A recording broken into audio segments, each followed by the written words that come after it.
What's up, everybody? Welcome to episode 37. Freaking wild, y'all.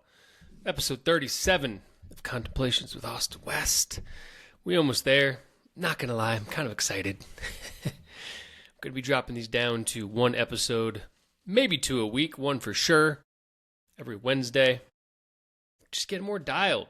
I gained a new skill, incredible, and time to pivot, Just dial in everything in my life. I've spent so much time working and building and creating, and now it's time to just settle in it. And so teaching for 2 hours once a week inside the Entheos community. And then I got all these incredible facilitators to support. I don't need to do 3 calls a week myself. It's like give other people stage. Dope. Teach one cohort at a time. Entheos and then a men's cohort. And just alternate. I don't need to do all this shit at the same time. And then one men's group call a week. It's just like creating more balance in my life, I'm excited. I am excited. Good to be here with y'all. I feel way better after getting a meal in my body after 70-ish hours, 72, 75, a little over 3 days of nothing, no eating, water fast, and a liver cleanse on top of that, which if anybody has ever done a liver cleanse, any kind of cleanse, parasite cleanse, it's hard. You're removing all these detoxes or toxins from your body, and there's emotions attached. And wow, just shout out to food, blessing to food, to our farmers, to Pachamama, to everything that gives us the ability to eat in the free way that we do. We don't have to go and search out and hunt for fruit every day. We don't go hungry like some people in the world do. I think it's like 1 billion people don't know or don't have a meal every single day. It's like praying before my meals has been one of the greatest things because I feel my urgency of like, I just want to eat, just get it in. And then it's like, okay, can I actually take 3 minutes to just pause, imbue with this and pray? Y'all know my belief in like energy and stuff. It's like praying through my hands, all of this love and gratitude and appreciation and presence into whatever I'm about to ingest. I also ingest that frequency because I'm praying that frequency into the food. I ask that my food be transmuted for any low vibrational frequencies that would impact my body. If there's any pesticides or cancers or bad chemicals on the food, that it may be transmuted before it enters my body. Does it help? I don't know. But I'm pretty fucking healthy.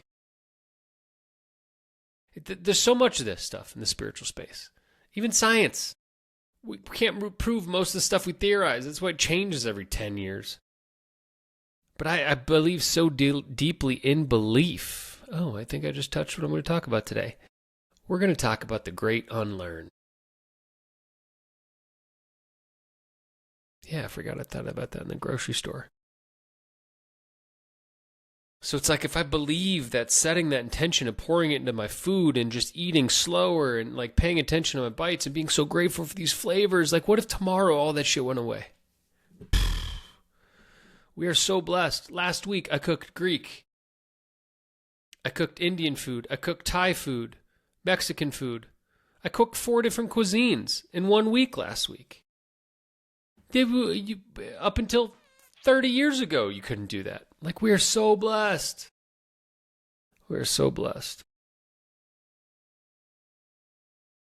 Yeah, I was thinking about this thing today. Like, I just fucking, again, talk from my perspective. I'm always forward thinking. It's like needing to do this work and heal. I need to learn and this and what is going on here. But it can be overwhelming. I mean, I just mumbled that whole thing, so I hope that made sense. But a lot of times we think that there's more. I need to learn more. I need to discover more. I need to feel more. I need to blah, blah, blah, blah, blah, more. Which is very like head first. It's forward thinking. It's like we're falling into the thing. And really, what I'm realizing, what I'm learning is the path. It's all about less. I actually, like, more than anything, I don't need to learn shit. I need to unlearn all the shit. It's the great unlearn. That's what this experiment is. When we talk about belief systems and programs and traumas and wounds, these are all things that we learned to believe about ourselves, passed forward by someone else. Or let's just think of the education system for a second. We're going to put a little tinfoil hat on and talk about the Rockefellers, who implemented the current modern education system back in the early 1900s because they wanted people to be good slaves. They wanted people to fit into these corporate conglomerates that Rockefeller was obsessed with making. They are also responsible for a fucked up pharmaceutical industry. They wanted to make us good factory workers. Where did the 8-hour workday come from? Anyone know? No? Isn't it ironic that it is in like an 8-hour school day? You know? Isn't it ironic that these things almost mirror each other? You know?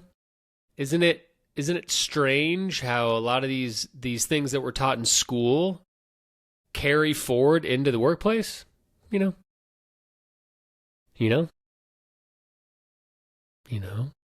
If you don't know, now you know. It's weird. We've been programmed, we've been trained into this way of being. Think about this. Every single system today, someone just came up with and called it the norm. Somebody in power, probably had a lot of money behind them.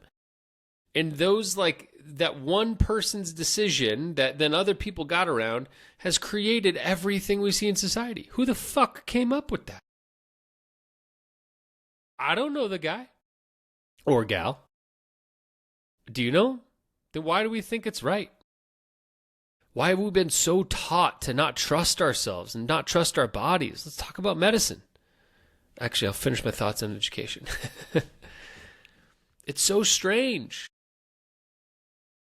I'm told as a child in my prime, when my creativity is off the charts, when I'm more connected to God, I'm told to sit under fluorescent lights and shut up.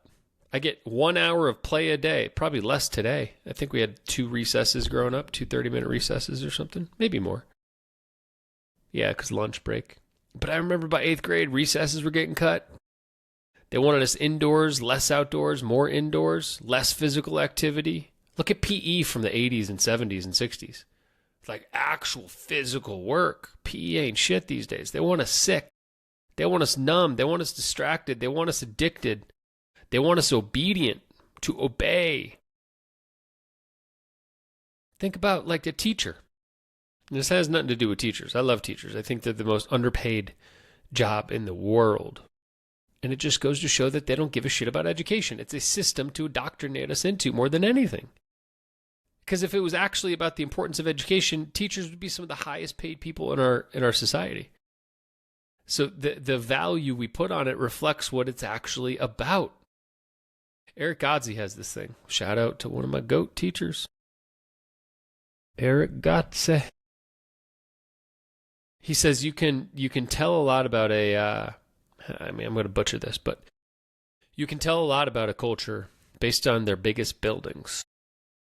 And it's like our previous, from the medieval or I don't know my dates here. Bear with me, y'all. From the 500 to 1700 cathedrals. That was their God. That was their place of worship. Today, what are our biggest buildings? Banks. Money is our God. Money has become our God. It's infiltrated everything. And so it's like whatever we prop up, I feel like I lost the plot on education. Let me just rear back for a second. Thanks for staying with me, y'all.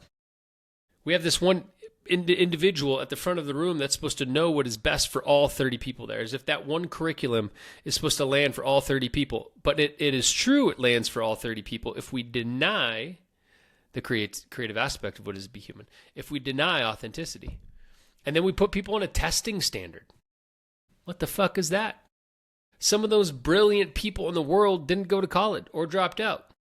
Bill Gates, I got thoughts about him. I think he's here to destroy the world and wants to kill a lot of people. I respect if you disagree, but he's in some weird shit. Look no further than 2020. Elon Musk, no college. We can go on and on. A lot of these billionaires didn't go to college. Because it drains your creativity. It says that this is how you have to think. Let me train you how to think.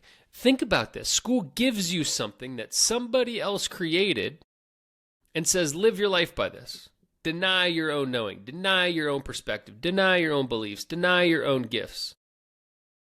This is why I think therapy doesn't work.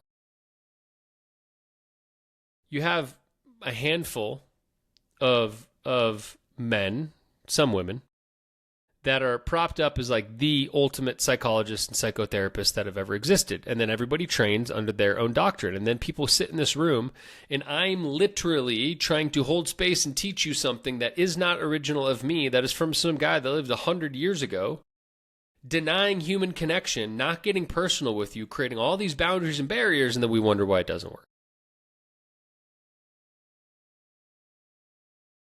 What? What are we doing? Connection. Education rips us from connection. Connection to creativity. Medicine rips us from connection. Connection to trust of ourself. Medicine, you go talk to a doctor for 8 to 16 minutes total a year. He knows nothing about you. He, she knows nothing about you. Literally nothing about you. But deems that they know what's best for your health. Because they're paid to. They're given fat bonus checks for what they prescribe. I don't know if that went away or not. Maybe it did. But they go to schools that are funded by the very companies that create the pharmaceuticals. The pharmaceutical industry funds medical schools to an astounding rate. The number's wild. So of course that's what they learn. They don't learn root cause. They learn sickness, pill. Sickness, pill. Sickness, treatment. Sickness, surgery. And then you're told that if you don't believe them, you're fucking crazy. You don't know what you're doing. You're going to kill yourself. And we wonder why people don't trust themselves. Your body is literally the most incredible ancient technology guiding you towards everything in your life. And we're told it does not know what it's doing. But this guy who doesn't know you does, because he sat in a room and listened to someone to tell him what to believe and think for 8 years. And that's the way. And I'm not saying there's not some incredible things. I got a 9-inch plate and 7-inch plate, 9 screws in my right ankle. Reconstructed ankle. I should not be able to walk. Holy shit, that's the most incredible medical technology in the world. What do they call it? It's like extreme care or emergency medicine? But allopathic has lost the plot when it comes to chronic conditions and treatment. And you wonder why all these like Ayurvedic and Chinese medicine and plant medicines are coming back on the scene. Because it's bringing people back home to the self. So this journey is about what do we need to unlearn? Not more. You don't need more books. I mean, shit, you might not need more of this podcast. Hate to see you go, though. It's like, what do we need to unlearn? What programs am I still steeped in? It goes so deep. It goes so deep. This is the power of plant medicine. When I take 5 grams of mushrooms in a ceremonial context and container, and I literally am out of my mind, and I see the reality and truth in the world for what it is, it's the most healing experience it can be, because I get to see the other side of the fence, and I'm like, holy shit, I've been programmed everything about myself. Here's some wild stuff, guys. You don't have to pay taxes. It's actually...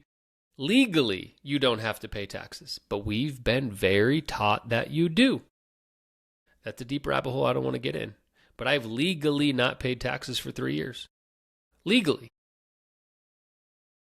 But they've got us in so much fear about it. We've been taught. We've been programmed. On and on and on. The great unlearn. What else do we need to unlearn to come back home to the self? What else do we need to unlearn to realize that you are the only thing that will ever have your answers? And bless that. What else do we need to unlearn? To trust ourselves, to trust God, to surrender to this experience of life and know that everything happening is the best thing possible that could happen in every single moment of your life, because it's all a pointed arrow coming from spirit and source, guiding you back home to yourself. To trusting your heart, to trusting your intuition, to building a bridge and a better relationship with your mind instead of making it the enemy. To know yourself and the people that you're with, to look at the decisions that you build your life with and realize they're just a mirror of your own internal world. What do we need to unlearn? That is the path. That is the way.